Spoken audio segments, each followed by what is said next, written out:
A one, two, three, four. If you're gonna go out on two wheels, Put on your helmet. get good shoes, Check your brakes. oil your chain, Pump up your tires. wear bright clothes, Look out for walkers. bring a good lock, Drink lots of water. and have a ton of fun. Woo!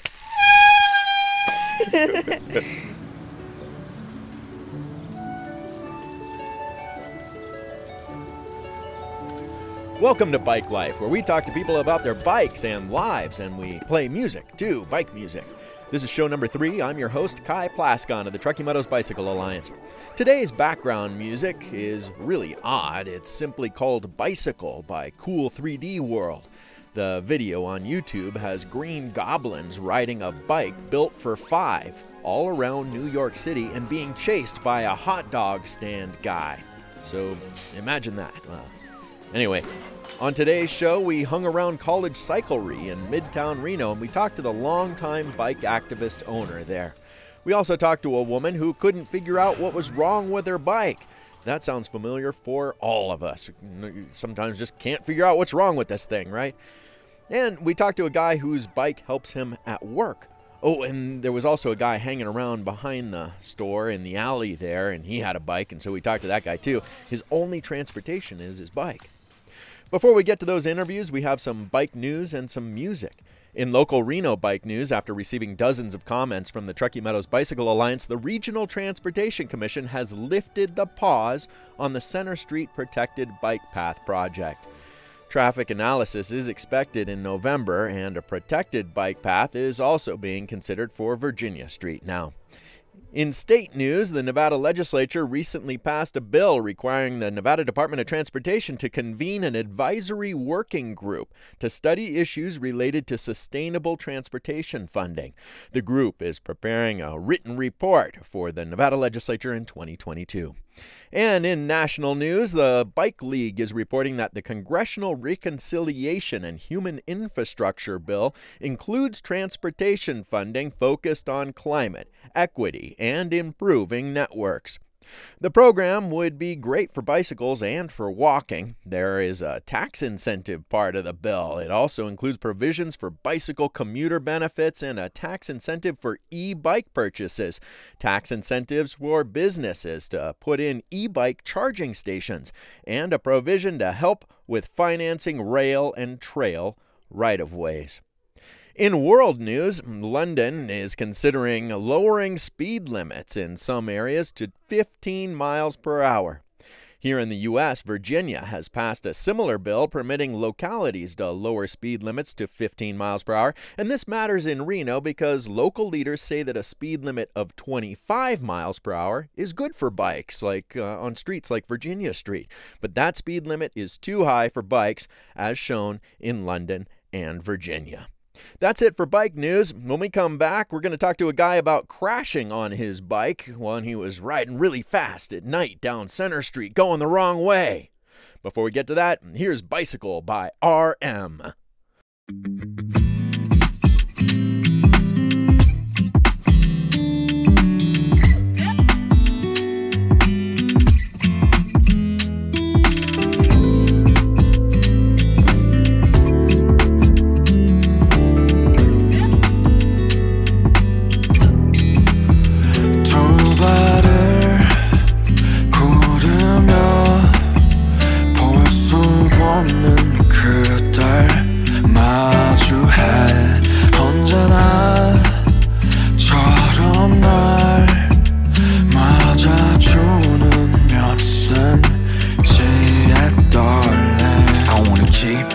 Down low, 벌써 내 맘은 주말모.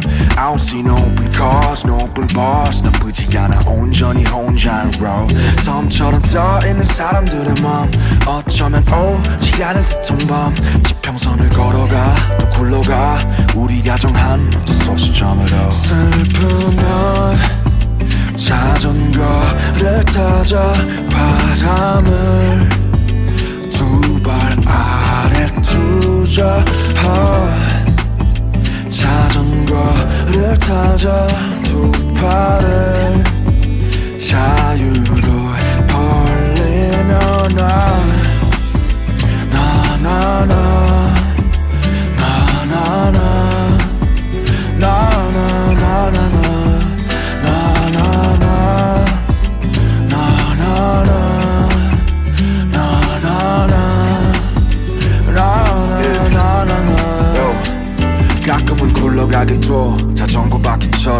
사직해 있어 오후의 간식처럼 이 작은 순간을 위해 살아온 것 같아 두 바퀴 위에 선다 사사로운 한낮의 꿈 Feel the roof, smell the truth 멀지 않아 기적은 어떤 얼굴을 해도 지금은 괜찮아 진짜 소중한 건 눈에 보이지 않아 땅에서 바를 때저 새를 닮은 때 섬처럼 떨기로 해 바람을 따라 춤춰 예우려도 돼 원래 행복하면 슬프면 자전거를 타자 바람을 두 발 아래 두자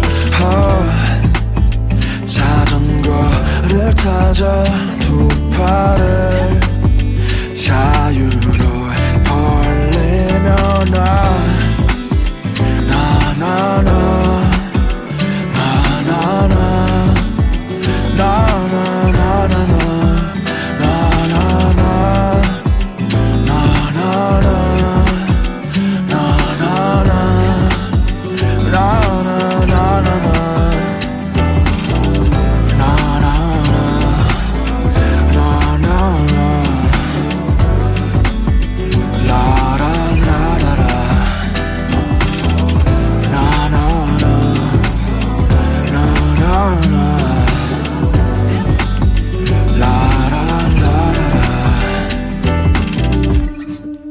That was Bicycle by RM. Now, who hasn't crashed on their bike? It seems that as we get older, the crashes get worse and worse, right? On today's show, we're going to talk to some older people about their crashes. I ran into this next guy when I was on my way to College Cyclery.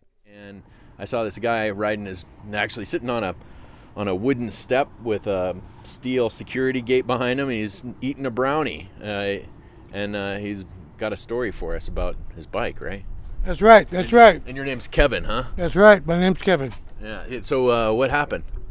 Well, I was leaving the hotel room about 3 o'clock in the morning, going to go see my people, and I was coming down Center Street, which is very fast at nighttime because there's no cars, going the opposite way.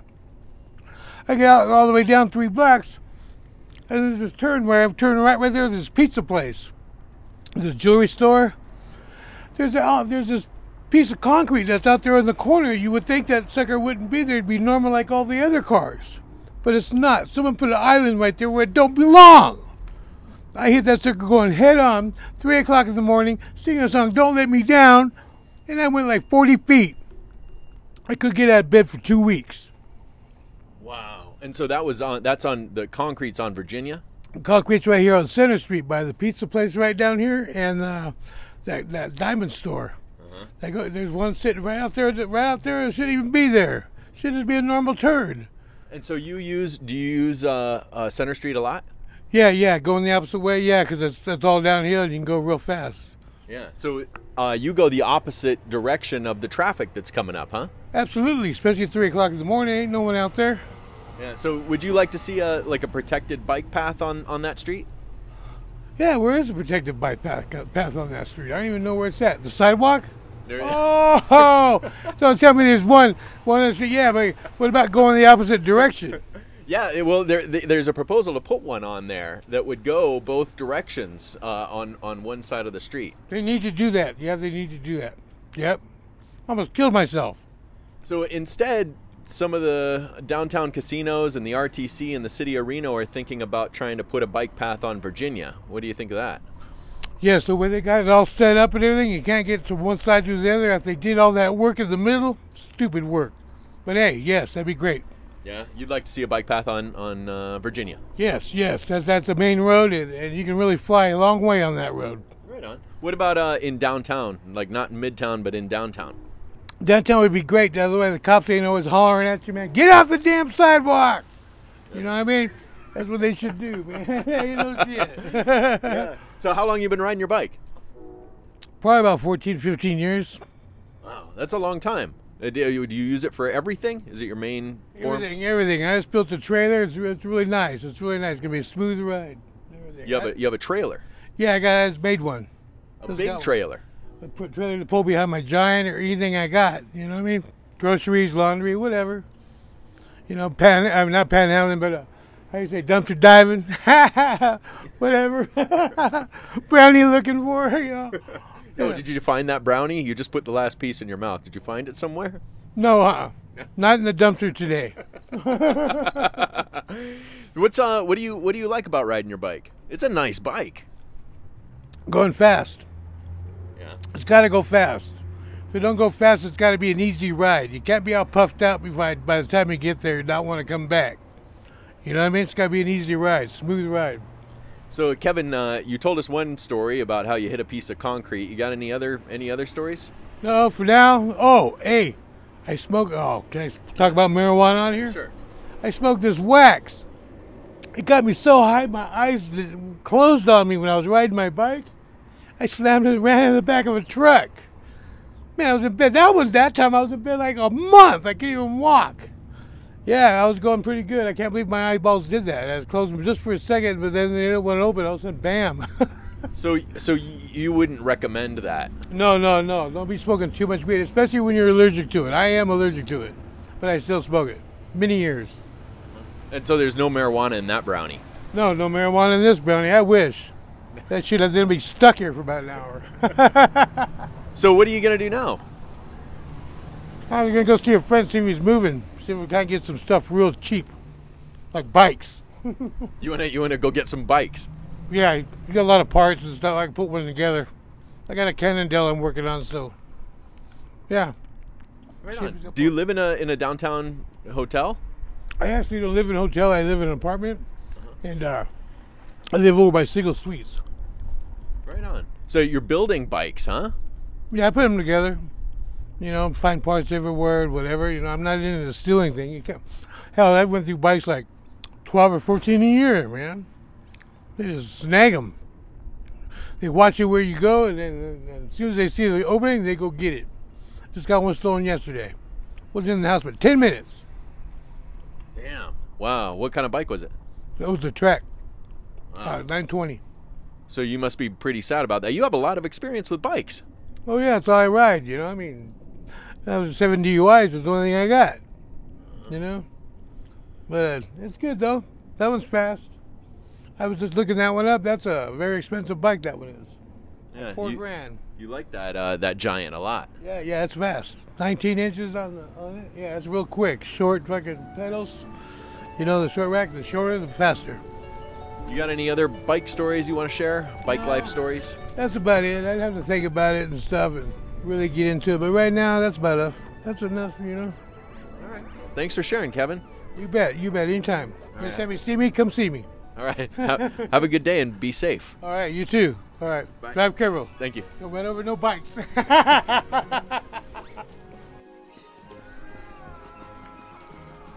So the lesson of that one is be safe out there. Now, I don't know about you, but I tend to get more aggro when I listen to music and I ride my bike, depending on how fast the music is, you know. This next song is definitely aggro. It's My White Bicycle by Nazareth.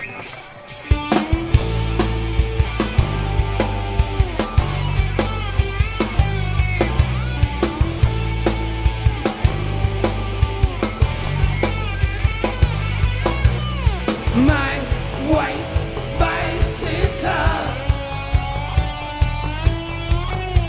my white bicycle, riding on around the street. It's 4 o'clock and I'm all asleep. I'm not tired and it's so late. Moving fast, everything looks great. My white bicycle, sing it, mignon. My white bicycle. And see that man, he's all alone. He looks so happy, but he's far from home. I ring my bell, smile at him, then I kick over his garbage bin. My white bicycle. My white bicycle. The rain comes down, but I don't care. The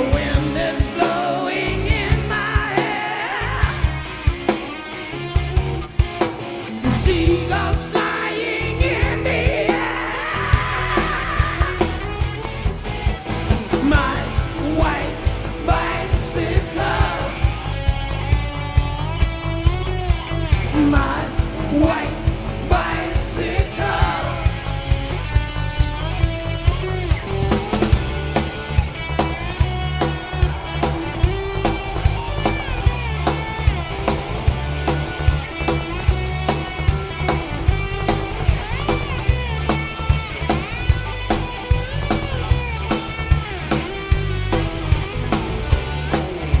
Policeman shouts, but I don't see him. 'Cause there's one thing I don't believe in. To find some charge, but it's not thieving. The lamppost hangs, his head in disgrace. Shines no light upon my face. Through the darkness, we still speak. My white bicycle and me. My white bicycle. My white bicycle. My white bicycle. My white bicycle. That's My White Bicycle by Nazareth. So remember, we went to College Cyclery in Midtown Reno to chat with customers and the owner of the shop for this episode. Carolyn was in there to pick up her bike, which is a critical part of her life. Okay, so what's your name? Carolyn Jarbo. Carolyn. So Carolyn, why did you come into College Cyclery today? I dropped off my road bike because it was skipping on hills, and And that means that the chain is not connecting right. You're trying to pedal super hard, and under pressure, and it's skipping. So that's like a worn out chain. It means that you ride a lot. I ride a lot. I don't know if the chain's worn out. They couldn't figure it. It wouldn't do it for them. You know how it goes? How? So it's you. It's operator me. error. Exactly. Perhaps it is. So you needed to come in here to be fixed, not the Yeah, bike. exactly. Possibly. That might, quite possibly. Anyway, so they already called me and told me nothing's wrong with the bike, that it's all in my head. Like, you know, I've spent thousands of dollars on therapy only to be told all my problems are between my ears. So it's the same thing with the bike. So now, are you going to get on it and ride it some more? Or what? And when I get back to my house, I will. And then see if you can make it do the same thing I again, can huh? make it skip, yeah. We'll And see. what are you going to take a video and then bring it in here to show Randy and be like, I hey? guess I'm gonna have to. Things, it's, you know, it's like anything. It's you know, when the handyman comes, right? It works. Maybe Randy's not as strong as you are, and so he couldn't get it to skip. Yeah. So anyway, do I owe you anything? We'll let you go this time. Just come back and spend a lot. I do. I bring all my bikes here. Okay. Do you have any? And before you go, do you have any other bike stories besides your chain was skipping? Oh, not at this moment, but. You haven't ever crashed before, or went and like had to carry kids on it, or like before? had to ride your bike to college or something like that? I've been cycling in Europe a couple times. That was fun. Yeah. What was your favorite place to do that in Europe? I went to Provence with a bunch of people. We rented a house and did day rides from there, and that was wonderful. And then also went to Alsace and did the same thing. Where are those places? In France. In France. Okay, sorry about that. And so when you were riding there, what was the experience like? How is it different in the United States? It was just people are very bike aware and very bike polite, which is nice. And most people are here, but not all. And the other thing was that, you know, of course, you would, you know, we'd do 40 or 50 mile ride and we'd bike to lunch and then, you know, have lunch in a town we'd never been to. And, you know, it's just the scenery is, and the towns, it's a little bit like if you've been to Marin County, the towns are pretty close together. So it's kind of nice. You just, you know, cycling through the towns and seeing the countryside in a different way than you would if you were on foot or in a car. Nice. So. Excellent. So the show's called Bike Life, and it's on 97.7, I believe. It's the Reno Bike Project's radio station that they own. And so since the show's called Bike Life, how would you describe your bike life, would you say? Bikes are a big part of my life. Mostly road biking. I do a little mountain biking, but yeah, it's I have two bikes, and